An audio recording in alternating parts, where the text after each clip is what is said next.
Berbicara tentang tempat-tempat angker di Indonesia, hutan Karanganyar selalu masuk dalam daftar yang paling menyeramkan. Hutan lebat ini menyimpan berbagai cerita mistis yang telah beredar selama puluhan tahun. Salah satu kisah yang paling terkenal adalah tentang sosok perempuan bergaun merah yang sering muncul di jalan setapak yang sunyi. Konon, siapapun yang melihatnya akan mengalami nasib buruk, bahkan menghilang tanpa jejak. Hutan ini terletak di daerah pegunungan yang jarang dijamah manusia. Kabut tebal sering menyelimuti kawasan ini, membuat suasana semakin mencekam. Penduduk sekitar mempercayai bahwa hutan ini dihuni oleh makhluk gaib, dan perempuan bergaun merah adalah penjaganya. Beberapa orang mengatakan bahwa dia adalah arwah wanita yang tewas secara tragis di dalam hutan ini, sementara yang lain percaya bahwa dia bukan manusia, melainkan makhluk dari dimensi lain. Suatu malam, sekelompok pemuda yang penasaran memutuskan untuk menguji nyali mereka di hutan ini.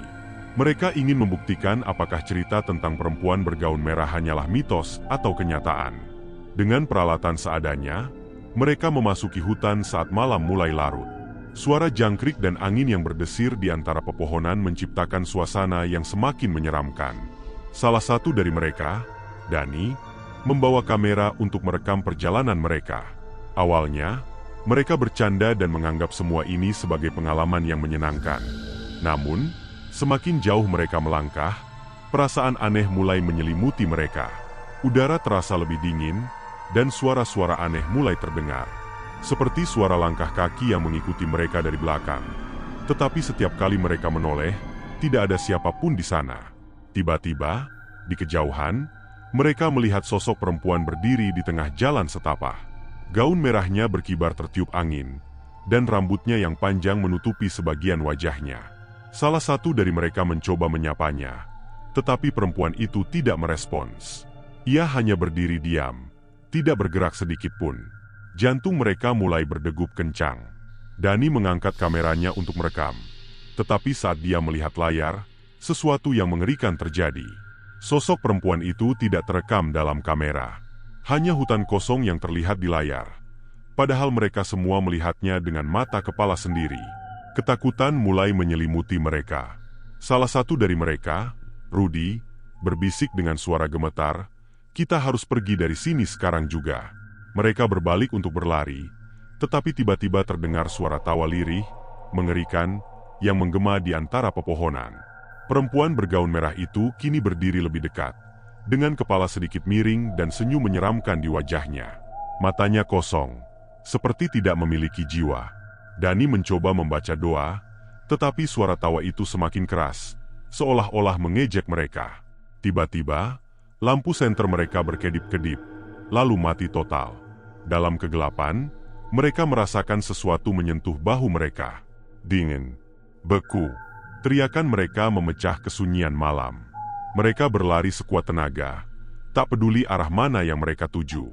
Napas mereka tersengal-sengal, tetapi suara langkah kaki perempuan itu masih terdengar, semakin mendekat. Dani menoleh ke belakang, dan yang dia lihat membuat darahnya membeku. Perempuan itu kini melayang di udara, dengan mata yang kini berubah menjadi hitam pekat. Mulutnya terbuka lebar, mengeluarkan suara jeritan yang menusuk telinga.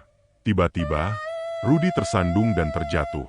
Dia berusaha bangkit, tetapi sosok perempuan itu sudah berdiri tepat di depannya. Tangannya yang pucat dan kurus mencengkeram pergelangan kakinya. "Tolong, tolong aku!" Rudy berteriak ketakutan. Tetapi teman-temannya hanya bisa melihatnya terseret ke dalam kegelapan hutan. Dalam hitungan detik, suara Rudy menghilang, lenyap begitu saja. Dani dan yang lainnya terus berlari tanpa henti sampai akhirnya mereka melihat cahaya lampu jalan di ujung hutan. Dengan napas terengah-engah, mereka keluar dari hutan dan langsung menuju rumah warga terdekat.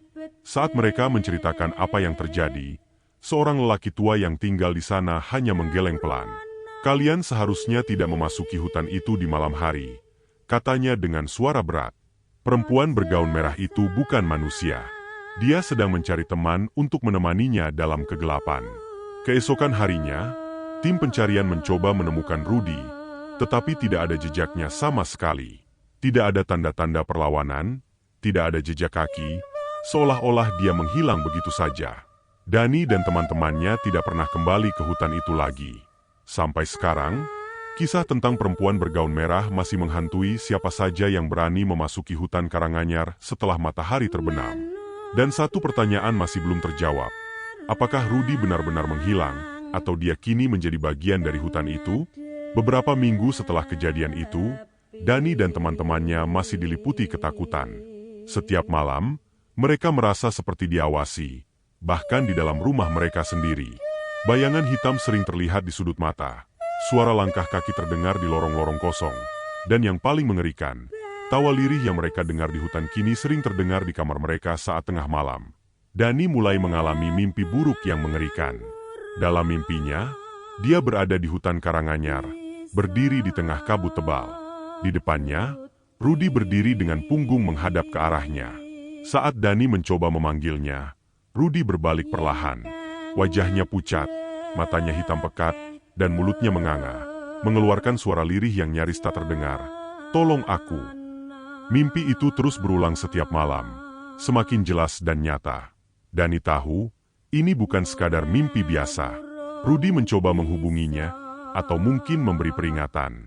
Tidak tahan dengan teror yang terus menghantui mereka, Dani dan teman-temannya memutuskan untuk mencari bantuan.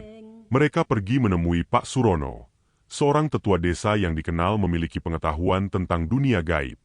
Saat mereka menceritakan pengalaman mereka, wajah Pak Surono langsung berubah serius. Kalian telah mengusik sesuatu yang seharusnya dibiarkan tidur, katanya dengan suara berat. Perempuan bergaun merah itu bukan sekadar arwah penasaran. Dia adalah penjaga hutan, dan siapapun yang memasuki wilayahnya tanpa izin akan menjadi miliknya. Dani merasakan bulu kuduknya berdiri. Tapi kenapa dia mengambil Rudi? Tanyanya dengan suara bergetar. Pak Surono menatap mereka dalam-dalam sebelum menjawab. Karena dia yang paling lemah di antara kalian. Dia yang paling mudah dipengaruhi. Dan sekarang, dia terperangkap di dunia mereka. Mereka meminta Pak Surono untuk membantu mencari Rudi, tetapi lelaki tua itu hanya menggeleng pelan. Jika dia sudah diambil, tidak ada cara untuk membawanya kembali, kecuali kalian berani kembali ke sana dan menjemputnya sendiri.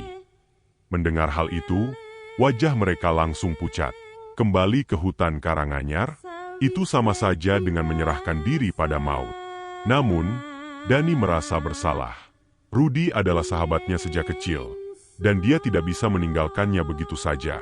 Dengan penuh ketakutan, mereka akhirnya memutuskan untuk kembali ke hutan, dengan bimbingan Pak Surono. Malam itu, mereka membawa beberapa perlengkapan, dupa, sesajen, dan kain kafan yang diberikan Pak Surono. Jika kalian melihat perempuan itu, jangan menatap matanya. Dan apapun yang terjadi, jangan menjawab jika dia memanggil nama kalian. Pesan Pak Surono sebelum mereka berangkat.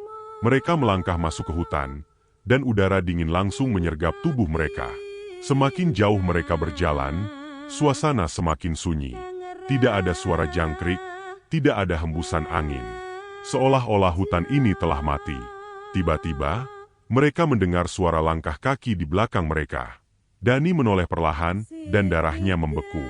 Di antara pepohonan, sosok perempuan bergaun merah berdiri diam.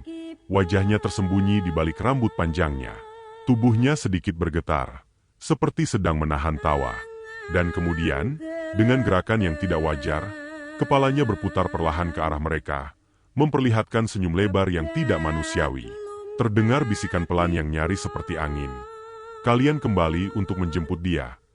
Tangan Dani gemetar. Kakinya terasa seperti dihujam ke tanah. Dia menundukkan kepala, menghindari tatapan sosok itu. Tapi salah satu temannya, Bayu, terlalu ketakutan dan tanpa sadar menjawab, "Kami hanya ingin mencari Rudi." Kesalahan fatal.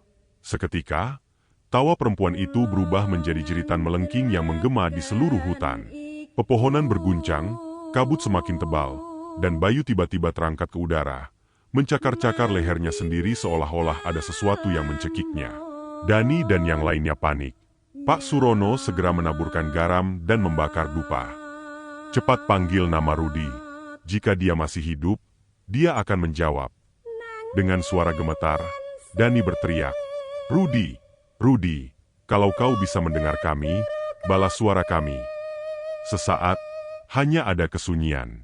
Lalu, dari dalam kabut, terdengar suara serak, hampir tidak terdengar. Dani.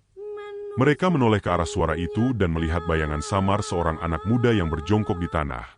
Tubuhnya kurus dan matanya kosong. Rudy. Mereka segera berlari ke arahnya. Tetapi tiba-tiba perempuan bergaun merah itu muncul di depan mereka, menghalangi jalan. Wajahnya kini penuh dengan luka menganga, dan matanya meneteskan darah hitam pekat. Dia milikku. Suaranya bergema, penuh kemarahan. Pak Surono tidak membuang waktu. Dia merobek kain kafan yang mereka bawa dan melemparkannya ke tubuh perempuan itu sambil membaca doa. Perempuan itu menjerit, tubuhnya mulai menghilang seperti terbakar. Rudy tersentak, matanya kembali normal, seolah-olah sesuatu yang mengikat jiwanya telah terlepas. Tanpa berpikir panjang, Dani dan teman-temannya menarik Rudy dan berlari secepat mungkin keluar dari hutan. Mereka tidak menoleh ke belakang. Bahkan ketika suara jeritan itu masih menggema di telinga mereka. Begitu mereka keluar dari batas hutan, semuanya langsung terjatuh ke tanah, terengah-engah. Pak Surono memejamkan mata, berdoa dalam hati. Kita berhasil, tapi ini belum selesai, katanya. Hutan itu masih memiliki rahasia yang belum terungkap. Malam itu, mereka membawa Rudy pulang. Dia masih lemah dan belum bisa banyak bicara. Tapi sebelum tertidur, dia berbisik lirih kepada Dani. Aku melihat sesuatu di sana, sesuatu yang lebih menyeramkan dari perempuan itu. Dan dia tahu kita akan kembali. Dani merasakan ketakutan yang belum pernah ia rasakan sebelumnya. Jika perempuan bergaun merah bukanlah yang paling mengerikan di hutan itu, lalu makhluk apa yang sebenarnya bersembunyi di sana? Dan pertanyaan terbesar dari semuanya, apakah mereka benar-benar telah lolos dari teror itu, ataukah ini baru permulaan?